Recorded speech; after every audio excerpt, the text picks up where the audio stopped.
C'est aujourd'hui que se retrouvent les honorables députés à l'occasion de l'ouverture solennelle de la deuxième session ordinaire de l'Assemblée nationale. Les enjeux et perspectives pour cette session dite des lois, mais qui sera également marquée par l'examen d'une loi rectificative qui tienne compte de la baisse du prix du baril de pétrole. Henri Nestor Ndiaye. L'activité parlementaire ce lundi 2 mars 2015 au Palais Léomba ne dérogera pas au rituel républicain marqué par le discours solennel du président de l'institution. No doute que Guizo Badama, dans sa prise de parole, mettant un accent particulier sur l'importance que revêt cette première session ordinaire, dite session des lois.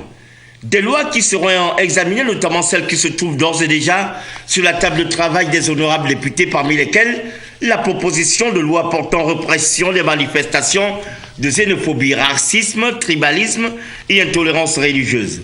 La proposition de loi portant introduction des quotas en faveur des femmes et des jeunes en matière électorale et celle modifiant et complétant certaines dispositions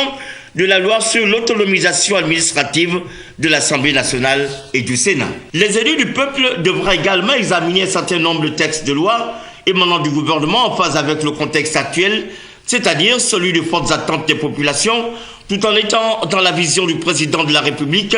qui met un point d'honneur à la lutte efficace contre la pauvreté et dont les sillons tracés par l'exécutif vont vers une meilleure redistribution des richesses du Gabon afin que l'aide apportée aux couches sociales les plus défavorisées soit palpable et visible. C'est donc une première session ordinaire 2015 qui ne sera pas de tout repos pour les honorables députés et nul doute, et sans le présager, que le président de l'Assemblée nationale, dans son allocution circonstancielle d'ouverture, annoncera la tenue exceptionnelle au cours de cette session dite des lois, de l'examen et le vote d'une loi de finances rectificative, telle indiquée par le séminaire gouvernemental de la Pointe-Denis, pour que se maintiennent les réformes structurelles, la poursuite des investissements, de croissance selon les instructions précises du chef de l'État au gouvernement, afin que le pays, quoi qu'il arrive, traverse en douceur cette zone de turbulence conjoncturelle.